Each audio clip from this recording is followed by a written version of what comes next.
Bismillahirrahmanirrahim. Assalamualaikum warahmatullahi wabarakatuh.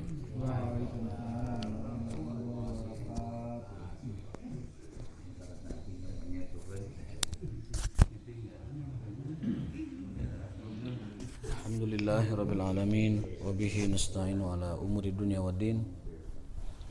Asyhadu an la ilaha illallah wahdahu la syarikalah wa asyhadu anna Muhammadan abduhu wa rasuluhu wa la nabiyya ba'dah.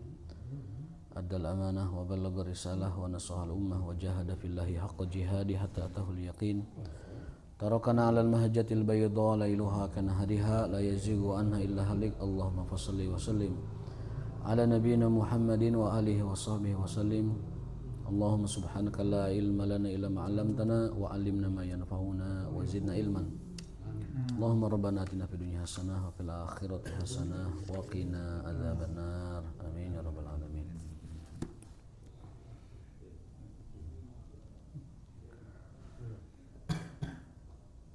Hari ini kita akan membahas kitab Riyadhus Shalihin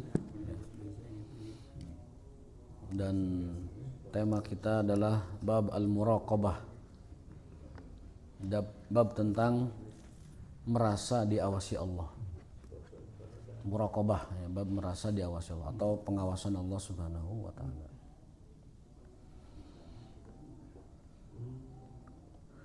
Di antara ayat-ayat yang menerangkan tentang keharusan kita merasa diawasi Allah adalah surat Al-Fajr.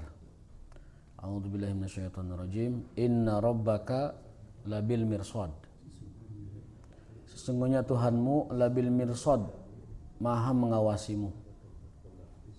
Kalau dalam terjemahannya God is watching you. Tuhan sangat atau maha melihat kamu ya. Muraqabah. Inna rabbaka, sesungguhnya Tuhanmu labil mirsad, sangat atau maha melihat kamu. Mirsad itu sebenarnya kalau di dalam bahasa Arab teropong. Itu mirsad. Inna rabbaka labil mirsad, sesungguhnya Tuhanmu maha melihat kamu. Karena tidak mungkin kalau Allah pakai teropong.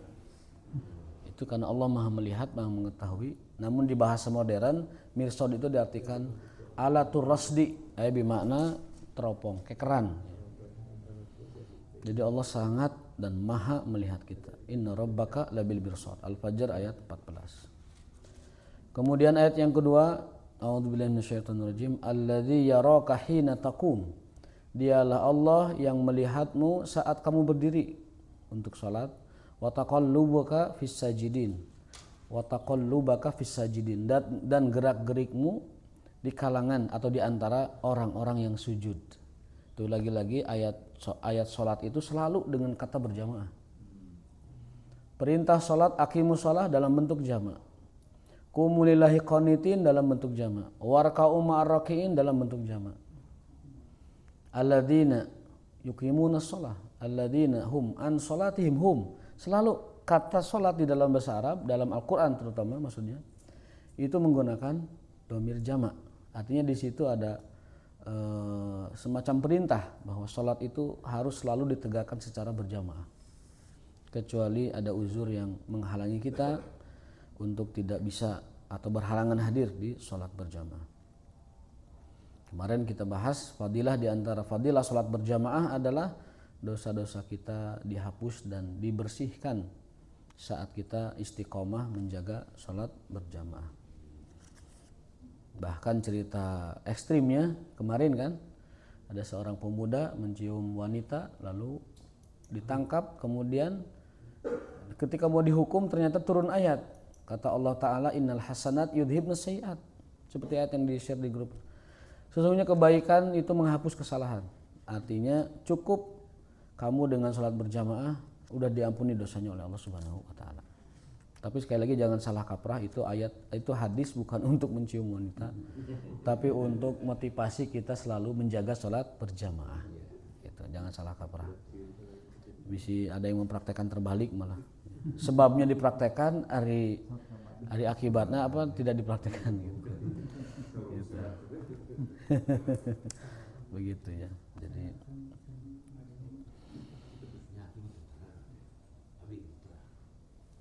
berikutnya adalah tentang ayat muraqabah ada di dalam surat Al-Hadid ayat 4. Wa huwa ma'akum aynama kuntum. Dialah Tuhanmu yang selalu bersamamu, ma'akum, aynama kuntum, dimanapun kamu berada. Al-ma'a atau ma'iyah dalam bahasa Arabnya, kebersamaan, ma'iyah dari kata ma'a. Di dalam tafsir Al-Quran terkait dengan sifat dan perbuatan Allah, maknanya adalah Allah bersama kita adalah maknanya ilmu pengetahuan, pengetahuan dan pengawasannya. Itu arti dari ma'a.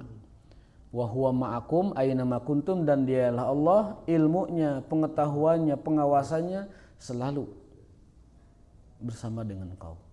Seperti kita mengatakan aku berjalan bersama matahari. Mataharinya tidak ada di kita di sana, tapi cahayanya meliputi kita. Idzan al-ma'na bi ma'akum ay muhitun bi ru'yatihi, muhitun bi ilmihi, muhitun bi ma'rifatihi. Itu maksud dengan wa huwa ma'akum aynama kuntum. Allahnya sendiri di dalam Al-Quran menyebutkan bahwa dirinya Ar-Rahmanu 'alal 'arsy istawa. Dialah Allah yang istiwa di atas arasnya. Dan kemarin sudah kita panjang lebar membahas tentang istiwa, ya kan. Dia adalah istiwa, dan istiwa tidak boleh diartikan yang bukan ke dalam bahasa lain, ya. Istiwa ya istiwa, itu sudah istilah tersendiri bagi Allah.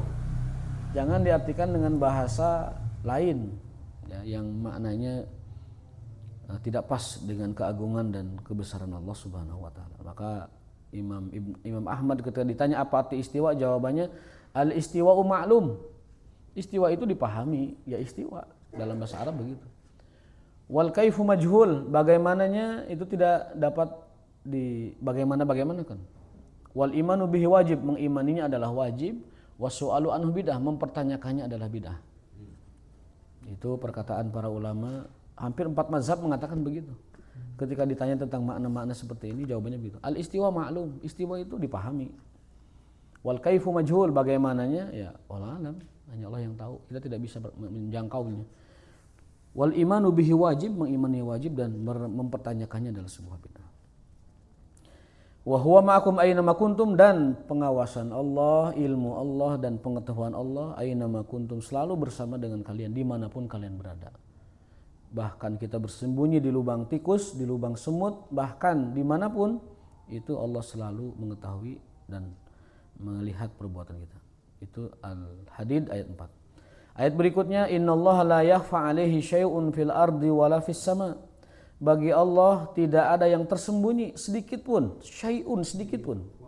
Fil ardi, baik di bumi, wala fis sama, dan juga di langit. Tidak ada sedikit pun yang luput dari pengetahuan Allah.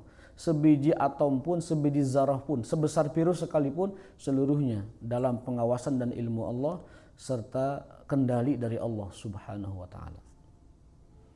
Jadi apa yang ditakutkan, apa yang dikhawatirkan ketika seluruh semesta ini la yakhfa 'alaihi syai'un fil ardi wala fis sama. Berikutnya adalah surat yang terakhir, ya, surat Ghafir ayat 19. Qala Allah Ta'ala, a'udzubillahi minasyaitonir rajim, ya'lamu kha'inatal a'yun wa ma tukhfis sudur. Dialah Allah yang mengetahui kha'inatal a'yun, mata yang berkhianat. Wa ma tukhfis sudur, dan apa yang disimpan di dalam dada. Allah Maha mengetahui apa yang dilakukan oleh mata, dan Allah mengetahui apa yang disimpan di dalam dada. Masya Allah, ya. Ada kelompok yang beriman kepada ilmu Allah secara global, tapi mereka menolak bahwa Allah tahu detailnya. Ada yang begitu. Kelompok besar di tubuh umat Islam. Mereka yu'minuna bi ilmillahi mujmalan wala yu'minuna bi ilmillahi mufassalan. Mereka mengimani ilmu Allah secara global, tahu makhluk-makhluknya, tapi Allah tidak mengetahui detail, juz'iyat mufassalan tidak tahu. Ada yang begitu. Lucu kan, aneh kan? Allah tahu benda-benda itu, tapi dalaman benda itu tidak tahu. Nah, itu ada liar, paham tak? Tapi besar di dunia itu kelompok itu. Nah. Kalau kita mengimani nu'minu billahi, nu'minu bi ilmillahi mujmalan wa mufassalan.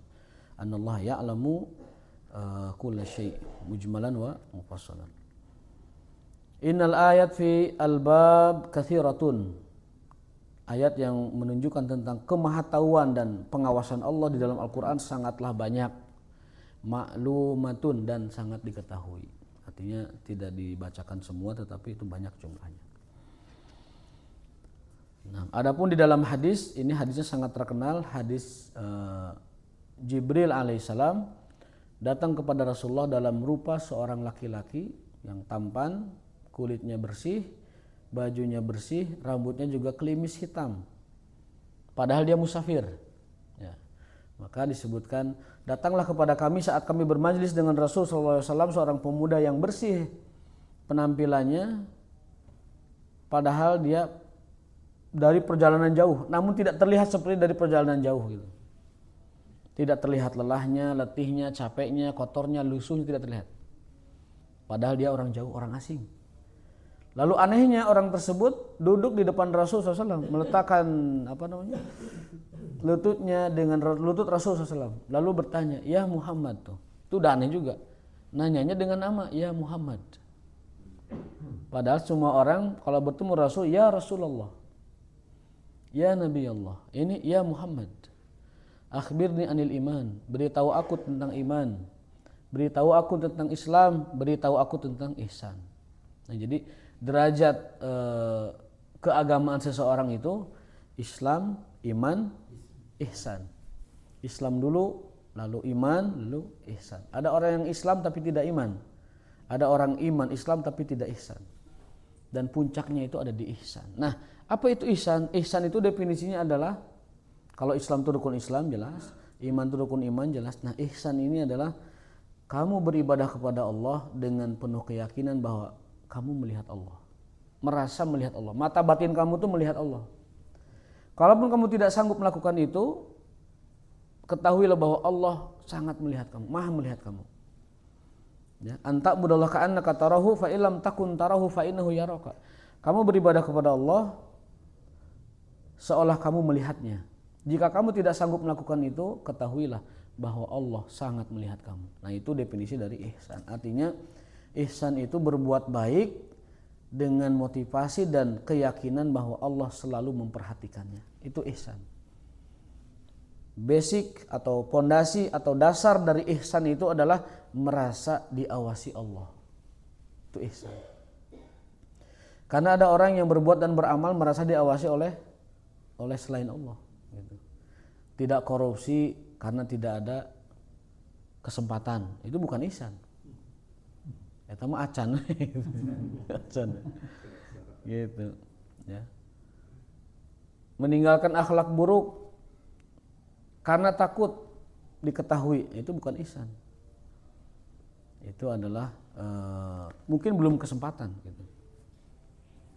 Mengambil bukan haknya dan lain sebagainya. Jadi kesimpulannya ihsan itu kita berbuat baik tapi dasarnya itu adalah karena Allah mengawasi kita. Itu. Di Jepang hebat, kalau kita kehilangan benda itu seminggu 2 minggu di mall misalkan, kita ke situ lagi tidak akan hilang. Tidak akan hilang. Di beberapa negara lain juga ada yang begitu. Di seperti negara Muslim ada namanya negara Komoro. Negara bulan, komar itu komar bulan. Jadi ada di Afrika itu, tapi di tengah laut, negara namanya Komorus, jajahan Prancis. 4 pulaunya dimerdekakan, tapi 1 pulau masih dalam kendali Prancis sampai sekarang. Rakyatnya cuma 500.000 orang, kurang lebih. Dan itu negaranya sangat indah. Bisa dikatakan itu negara terindah di dunia. Selain Maldives itu Maladewa, sama juga terindah. Itu negara muslim semua itu. Maldives, Maladewa 100% muslim. Komoro 100% muslim. Itu negara teraman, terindah dan ternyaman di dunia. Saya punya kawan waktu kuliah dulu, anak menteri dari Komoro. Wah, tapi biasa saja. Pas lihat profil negara itu, yang memang hampir semua orang ya pejabat negara gitu. Karena jumlahnya cuma ratusan ribu penduduknya. Gitu. Jadi jabatan menteri bukan istimewa karena memang rakyat cuma ratusan ribu gitu. Sementara itunya negaranya terpencil kan gitu. Nah, itu negara muslim. Kalau hilang barang misalkan sebulan tidak akan ada yang ngambil karena itu dasarnya adalah keimanan. Tapi kalau di negara-negara muslim alam ya, ini analisa saya. Seperti di Jepang, karena memang budaya di Jepang itu sudah full semuanya itu pengawasan CCTV. Gitu. Jadi kalau orang tidak berani ngapa-ngapain di negara seperti itu motivasinya karena ini ketahuan orang. Jadi taat hukum, disiplin dan bersihnya itu segala macamnya itu motivasinya dan dorongannya adalah tadi bukan pengawasan Allah. Tetapi pengawasan sistem yang sudah berkembang di situ. Kalau ada orang mencuri misalkan atau mengambil bukan haknya atau tidak disiplin, itu otomatis dia akan malu sendiri. Contoh kecil ini katanya, saya belum pernah ke sana. Di Singapura itu kalau orang buang puntung rokok itu langsung kena hukuman. Buang puntung rokok kena hukuman di negaranya. Tapi kalau mereka di luar negaranya main alung-alung aja. Gitu.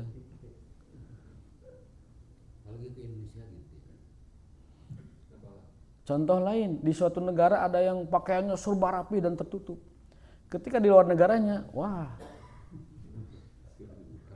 liar kita ninggalinya, tabaruj. Nah, hal semacam itu bukan berpondasi dari ihsan, gitu. Taatnya, kemudian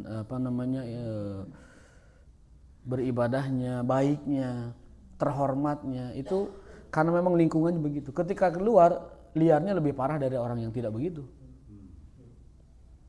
Berbeda kalau akhlak baik kita atau ibadah kita berpondasi kepada ihsan. Dimanapun kita ada, motivasi kita dan apa yang kita takutkan itu adalah pengawasan Allah SWT. Kalau para pejabat punya sifat ihsan, merasa diawasi Allah terus, tidak akan korupsi. Dan itu benar-benar kesadaran sendiri dia tidak akan korupsi karena Allah selalu melihat dia. Bukan karena aturan. Nah, itu orang ihsan. Orang ihsan itu orang yang bermain di wilayah di atas aturan. Jadi sudah di atas aturan gitu. Itu orang ihsan. Contoh ihsan begini. Ada gelas gini. Ku sepuh nanti, "Jang, simpen gelasnya di pinggir." Nah, dikitu kata. Tah, ieu mah orang taat. Orang taat ini pinggir kieu we perintah. Tapi kalau orang ihsan, nggak mungkin tuh simpan di sini jatuh. Nah, di sini. Nah, orang ihsan. Jadi orang yang bermain di atas aturan. Sudah tidak lagi berpijak pada aturan, tapi yang dia perhatikan adalah bagaimana melakukan yang ihsan, yang terbaik. Ya. Ya, mungkin bahasanya garis takwa atau mungkin garis hukum atau mungkin garis fikih. Nah, orang seperti itu ihsan itu dua itu. Karena dia mainnya di rasa. Ihsan itu rasa. Kalau rukun Islam itu syarat, baku. Rukun iman syarat, baku. Tapi kalau ihsan, dia adalah semacam wilayah di mana motivasinya itu bukan lagi rukun syarat, tetapi sudah ihsan. Semacam kebaikan yang Allah ridhoi gitu. Itu ihsan. Maka definisinya Rasulullah SAW luar biasa. Kau beramal karena kau merasa dilihat Allah. Itu luar biasa itu. Definisi ihsannya. Dan bagi orang yang berbuat ihsan, Allah sediakan fasilitas surga berupa selain surga tersebut berupa kesempatan memandang wajah Allah Subhanahu wa taala. A'udzubillahi minasyaitonir rajim. Lilladzina ahsanu, bagi orang yang berbuat ihsan, al-husna, diberikan surga. Ada al-husna itu surga. Wa ziyadah, dan bonusnya. Nah, bonus surga itu adalah memandang Allah Subhanahu wa taala, berjumpa dengan Allah Subhanahu wa taala. Jadi kesimpulannya, bagi orang yang ingin berjumpa dengan Allah taala, maka berbuatlah ihsan di dunia ini. Dengan memperbanyak kebaikan, tetapi dengan motivasi bahwa Allah memperhatikan perbuatan dan kebaikan-kebaikan kita. Kalau orang sudah beres dengan Islamnya, kalau orang sudah sempurna dengan imannya, maka dia akan menuju tahap berikutnya, yaitu ihsan. Allah mengumpamakan orang yang ihsan itu seperti kalimatun thayyibah, seperti kalimat yang baik Dan kalimat yang baik Allah umpamakan dalam Al-Qur'an seperti pohon yang baik. Wa masalu kalimatin thayyibatin kasajaratin thayyibah asluha sabitun wa far'uha fis sama tu'ti kulla hinin bi'idzni rabbiha. Pohon yang baik itu pohon yang akarnya kuat ke dalam iman, lalu batangnya tinggi menjulang Islam, ibadah dan sebagainya, syariat, fikih dan sebagainya. Lalu tu'ti ukulaha, pohon yang kuat akar dan batang menjulang itu tu'ti ukulaha, memberikan buah yang bermanfaat dan enak. Nah, ihsan itu buah. Buah dari apa? Buah dari keimanan yang menghunjam dan Islam yang kokoh. Jadi kalau kita ada pohon, iman itu adalah akarnya, Islam itu batangnya, ihsan itu buahnya. Bisa jadi ada orang yang imannya kokoh, Islamnya teguh menjulang, tapi tidak punya ihsan. Akhlakna teh jadi pikar resep gitu. Dipikah hewa gitu. Padahal imannya kuat, tauhidnya itu. Islamnya juga kuat, ibadahnya manteng terus, siang malam ibadah. Tapi buahnya, akhlaknya belum bisa dirasakan manis oleh orang-orang sekitar. Oleh orang-orang beriman yang lain belum terasa manis. Itu berarti Islamnya kuat, imannya kuat, ihsannya belum. Ada orang yang ihsan, tetapi imannya tadi goyang-goyang. Nah itu bukan ihsan namanya. Itu berarti itu kebaikan umum saja namanya. Dan lain sebagainya. Jadi Allah umpamakan ihsan itu, Allah umpamakan keimanan yang ideal itu seperti pohon yang kuat. Akarnya menghunjam, batangnya menjulang, dan buahnya ranum, nikmat, bermanfaat bagi orang-orang. Mudah-mudahan keimanan dan keislaman kita, ihsan kita seperti pohon yang Allah gambarkan dalam Al-Quran tadi. Amin ya rabbal alamin. Teguh tauhidnya, kokoh ibadahnya, akhlaknya pun manis bagi orang-orang. Luar biasa. Itu adalah ihsan, merasa diawasi oleh Allah Subhanahu wa taala. Berikutnya adalah masih tentang ihsan dari Abu Dzar. Dari Abi Dzar, an Abi Dzarrin Jundub bin Junadah. Nama Abu Dzar itu aslinya Jundub bin Junadah. Radhiyallahu anhu, dan seterusnya dari Nabi sallallahu alaihi wasallam, an Rasulillah sallallahu alaihi wasallam. Nah, ini Rasul memberikan kita bekal kehidupan. Ya. Kita ini semua perantau Pak di dunia ini. Kampung halaman kita aslinya itu di surga. Kampung halaman kita, tempat kelahiran moyang kita itu di surga. Aslinya di surga kita itu. Namun karena kesalahan buyut Adam, kapungkur, mendekati pohon larangan, Allah hukum Adam itu ditempatkan di dunia, kan gitu. Berarti sejatinya manusia itu dulunya adalah mendiami surga harusnya. Tetapi qadarullah, karena Adam melanggar sehingga Adam ditempatkan di dunia serta berketurunan di dunia. Berarti surga sudah ada Pak, neraka juga sudah ada.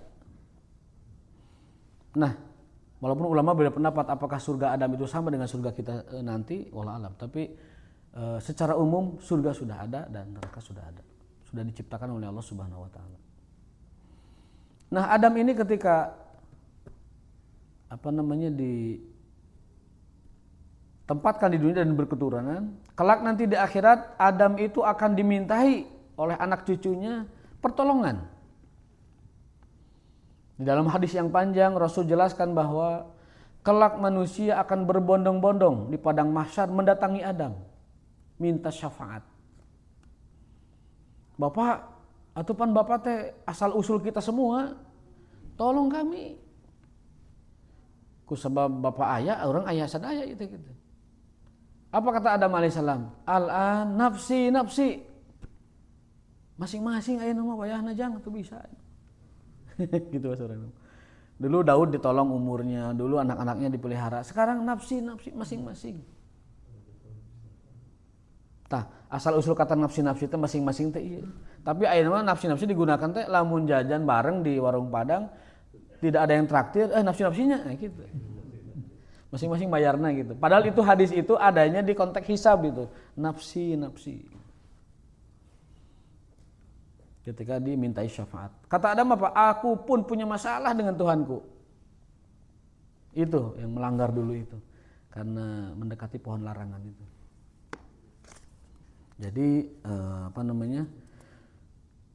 perjalanan kita di dunia ini sebuah perantauan. Dan orang merantau itu apa yang dalam benaknya kira-kira? Apa yang ada di pikiran orang merantau? Balik ke kampung halaman. Gak mungkin di perantauan terus. Impian yang ada di benak setiap perantau adalah balik ke kampung halaman dengan segenap keberhasilan dan lain sebagainya. Ada yang pulang ke kampung halaman, gak tahu halamannya berapa. Jadi gak bisa balik. Gak tahu halaman berapa gitu. Kampungnya tahu, halamannya gak tahu. Ada yang balik ke kampung halaman dengan segenap penderitaan, dengan segenap bahkan mungkin kesulitan dan dicibir oleh orang-orang, tidak berhasil. Nah, kita pun sama, sekarang kita ada di dunia dan dunia adalah perantauan kita. Dalam hadis Rasul bersabda, "Mali walidunya illa karakibin istadzola tahta syajar." Kata Rasul, dunia itu hanya seperti orang yang singgah di bawah pohon karena panasnya gurun, berhenti sebentar untuk melepas lelah gitu. Summa roha wa tarakaha, lalu dia pergi dan meninggalkan pohon tersebut. Mali walidunya illa karakibin istadzola tahta syajar. Dunia tidaklah kecuali hanya seperti orang kepanasan berteduh sebentar untuk pergi meninggalkannya kemudian. Nah, dunia yang seperti orang singgah itu tadi sebentar, itu menentukan nasib kehidupan kita setelah di dunia selama-lamanya. 60 tahun kita di dunia menentukan nasib kehidupan abadi kita di akhirat. 70 tahun kita di dunia menentukan nasib perjalanan panjang kita ke negeri akhirat yang lebih dari atau bahkan abadi disebutnya. Khalidina fiha abada. Abadi itu abadi. Yang di surga abadi dengan surganya, yang di neraka abadi dengan nerakanya. Hanya saja ada orang yang diberi pertolongan syafaat, diselamatkan dari siksa neraka, lalu kemudian diangkat dan dimasukkan ke dalam surga setelah jutaan tahun disiksa terlebih dahulu. Asal masih ada tauhid di dalam dirinya, ada la ilaha illallah, Allah akan angkat dia dari kerak neraka dan dimasukkan ke dalam surga yang sebelumnya dicuci terlebih dahulu di ma'ul hayat, air kehidupan. Yang dengan air itu seluruh siksa neraka yang jutaan tahun itu hilang seketika. Kemudian dimasukkan ke dalam surga. Nah, kehidupan kita di dunia ini perantauan. Untuk para perantau, Rasul memberikan 3 wasiat. Renungkanlah wasiat ini. Wasiat Rasulullah untuk para perantau. Kita semua ini. Yang pertama adalah ittaqillah haitsuma kunta. Bertakwalah kepada Allah dimanapun kamu berada. Bertakwalah dimanapun dan kapanpun kamu berada. Bertakwa di rumah, mendidik istri, mendidik anak-anak, menyelamatkan mereka dari fitnah dunia dan juga fitnah akhirat, fitnah agama. Bertakwa di rumah dengan menyuruh anak istri menggunakan hijab, menutup aurat. Bertakwa di rumah dengan mendidik istri untuk bisa baca Quran dengan baik, anak-anak baca Quran dengan baik. Kalau tidak, maka ajarkan mereka kepada guru yang lain supaya bisa. Pastikan toharoh mereka benar, sholat mereka benar, ibadah mereka benar. Kalau tidak, maka tanggung jawabnya ada di pundak kita. Istri tidak menanggung dosa suami dan anak, tapi kita beda. Kita menanggung dosa istri dan anak. Kullukum ra'in wa kullukum mas'ulun an ra'iyatihi wa rajulu ra'in fi ahlihi wa huwa mas'ulun anhu. Setiap kalian adalah pemimpin dan akan minta pertanggungjawaban Allah Ta'ala. Dan setiap laki-laki adalah pemimpin bagi keluarganya. Allah akan tanyai pertanggungjawaban dia terhadap anak dan istrinya. Istri mah tidak ada hadisnya. Istri mah tidak ada hadis. Artinya istri itu tidak menanggung beban suami dan dosa suami, dosa anak. Yang memikul bebannya dosanya adalah kita. Kecuali kalau kita sudah maksimal mendidik mereka, lalu mereka tetap membangkang. Itu kejadiannya adalah seperti istrinya Nabi Lut alaihissalam atau istri anaknya Nabi Nuh alaihissalam. Wa daraballahu masalan lil ladzina kafaru imra'ata Nuhin wa imra'ata Lut kanata tahta 'abdaini min ibadina shalihain fakhanatahuma. Allah berikan permisalan bagi orang-orang kafir, yaitu istri Nuh dan istri Lut alaihissalam. Keduanya hidup dalam bimbingan dan asuhan orang soleh. Nabi Nuh, Nabi Lut, sesoleh apa beli mereka? Nabi ribuan tahun umurnya berdakwah, bertauhid ribuan tahun. Fakhanatahuma, lalu istri itu khanatahuma, mengkhianati keduanya. Kata para ulama, ini bukan khianat kehormatan, ini khianat maksudnya adalah membangkang ajakan dakwahnya.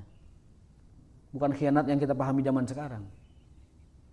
Fakhanatahuma, kedua istri itu khanata, berkhianat kepada suaminya. Falam yugniya anhuma minallahi syai'a, kedua suaminya itu sama sekali tidak berguna bagi mereka di hadapan Allah Subhanahu wa taala. Artinya punya suami soleh tapi sama sekali tidak merubah dia dan membantu dia di dalam kebaikan. Berarti ini istri yang benar-benar kurang ajar. Dan istri yang benar-benar tidak tahu diuntung. Tapi hebatnya para nabi, mereka bersabar punya istri yang model begitu. Jadi contoh dan tipologi istri yang membangkang itu sudah ada memang dari zaman Nuh alaihissalam. Sudah ada dari zaman Lut alaihissalam, sampai Allah abadikan sebagai misal bagi orang-orang kafir. Imra'ata Nuhi wa imra'ata Lut. Tetapi Allah jadikan bahkan teladan orang soleh istrinya Fir'aun.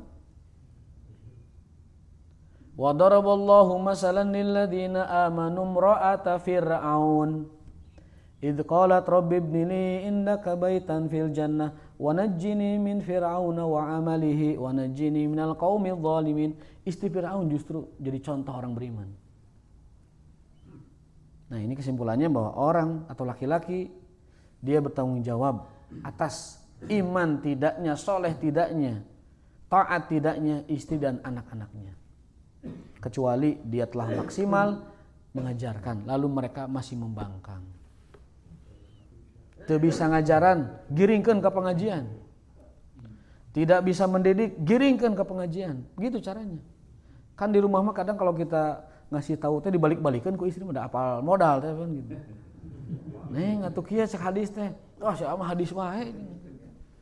Neng atuh engke dilaknat ku malaikat. Oh sia mah tuh detik malaikat gitu. Dibalik-balikan cek istri. Dan dia tahu modal kita. Nah, giringkeun ka ustaz, ngaji. Sok dijajab ku bapak. Ngaji pokoknya mah. Yang penting mau ngaji. Istri itu biar diajarin sama ustaz. Biasa kalau sama ustaz nerima mereka, tapi kalau sama suaminya itu menolak. Ya. Dan keluar itu senjatanya, bawel itu ya. Mereka setiap hari harus mengeluarkan 20.000 kata per hari itu, perempuan itu. Secara psikologis begitu. Laki-laki itu cukup mengeluarkan 8.000 kata per hari, perempuan itu 20.000. Dan kita yang ada di rumahnya tiap hari, bayangkan, harus mendengar 20.000 kata dari dia. Nah, bersabarlah. Pahalanya itu ada di sabar. Ada kisah yang unik, kisah nggak tahu hakiki nggak tahu nggak dari Ustadz Dasan ya itu ya. Jadi ada wanita suami istri gitulah. Kata suaminya itu, "Neng, coba lihat itu sumur." Oh, dalam ya. Ayo, dijongklokkan sumur itu. Sebelumnya tuh dibelikan emas, dibelikan perhiasan gitu, lalu dijongklokkan ke sumur. Nah, kemudian setelah itu teh tiba-tiba 5 menit setelah istrinya itu masuk sumur, ada makhluk besar, hitam dan menyeramkan keluar dari situ. Orang laki-laki itu mengatakan, "Kamu siapa?" "Aku jin penunggu sumur. Sudah 400 tahun aku di sini. Tapi baru 5 menit tadi ada yang masuk, nggak betah saya di dalam, keluar dari situ." Ya, jin saja yang 400 tahun di sumur mendengar bawelan istri kita nggak kuat, keluar dari sumur. Nah, kita tiap hari mendengar bawelan mereka, maka pahalanya ada di sabar itu. Ya. Kata Rasulullah, kau bisa bersenang-senang dengan wanita atau istrimu selama kamu mau bersabar dengan kekurangan-kekurangannya. Itu ada hadis itu. Pilihannya 2, kamu sama sekali tidak bisa bersenang-senang dengan mereka dan kamu tidak disibukkan dengan permasalahan mereka, atau kamu bisa bersenang-senang dengan mereka dan bersabar dengan segala kekurangannya. Pilihannya dua, tidak sama sekali atau sabar sambil kita bersenang-senang dengan mereka. Kata Rasulullah SAW. Nah, wasiat pertama Rasul untuk kehidupan dan para perantau kita ini, ittaqillah haitsu ma kunta. Bertakwalah kepada Allah dimanapun kamu berada. Bertakwa di rumah, bertakwa di kantor. Jangan menilap uang kantor, jangan ada uang nganggur disikat, ada sogok-sogokan disikat dan lain sebagainya. Suap, apalagi mengambil hak orang lain. Ya, para koruptor ibadahnya itu akan Allah ambil pahalanya, diberikan kepada orang yang diambil duitnya itu. Dalam hadis begitu kan, bahwa ada orang beramal seumur hidup 70 tahun, 80 tahun, lalu di akhirat tidak bawa apa-apa. Kenapa? Kata Allah, syatama hadza. Orang ini menghardik si A dan si B. Wa akala mal hadza, memakan hak si A dan si B. Wa daraba hadza, memukul si A si B. Wa dzalama hadza, menzalimi si A dan si B. Allah ambil seluruh kebaikannya yang dia lakukan, ibadah yang puluhan tahun itu Allah ambil pahalanya, diberikan kepada yang dia zalimi itu. Jadi orang-orang yang banyak ibadahnya tapi mengambil hak orang, itu akan diambil seluruh ibadahnya, diberikan kepada orang yang haknya diambil itu.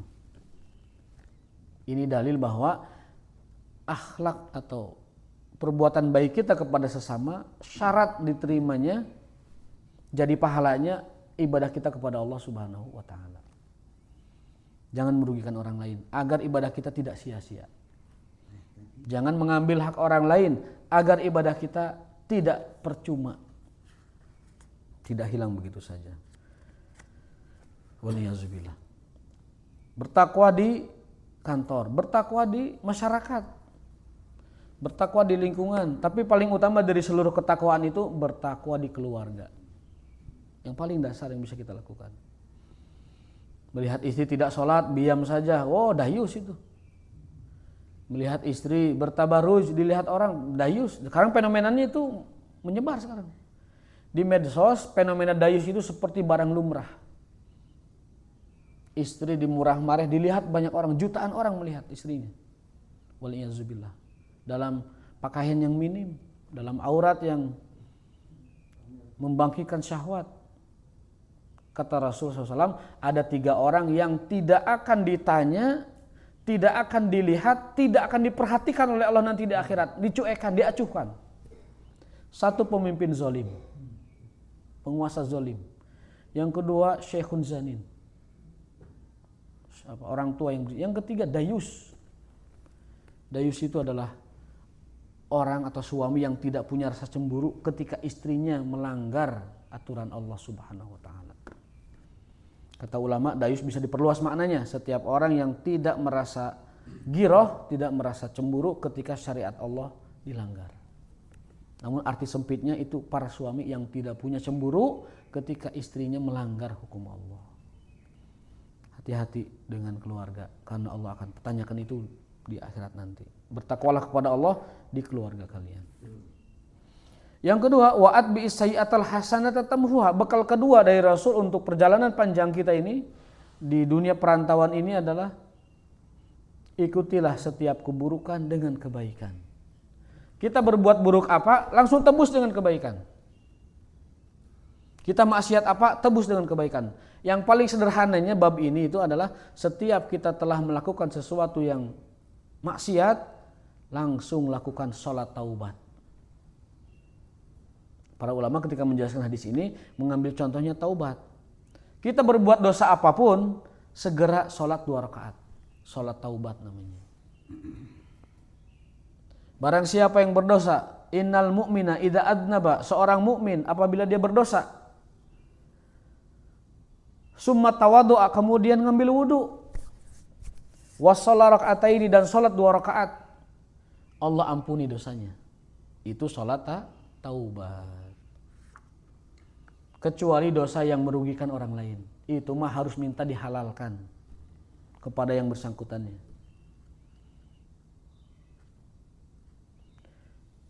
Kalau yang merugikannya itu jenis dosanya itu barang, kembalikan kepada yang diambil haknya. Kalau berkenaan dengan selain barang non materi, contohnya dosa ghibah dan lain sebagainya, itu kata ulama minta taubatnya tidak perlu minta dihalalkan. Cukup doakan dia kebaikan. Kita menggibah si A nih. Cara taubatnya itu doakan si A ini dengan Allahumma gfir lahu, ya Allah maafkan dia. Berikan dia kebaikan yang banyak. Itu cara taubatnya. Karena kalau orang yang gibah lapor kepada yang digibahi dan minta dihalalkan, bisa jadi akan terjadi peperangan dunia kedua. Kang punten kemarin saya gibah Anda di jam 10 sampai jam 11 ngegibah Anda. Oh, coba gimana perasaan dia? Oh, lebih marah, bahkan bisa jadi polemik, bisa di pertengkaran. Zaman sekarang kalau ada orang menggibah minta maaf kepada yang digibahi pasti berantem zaman sekarang.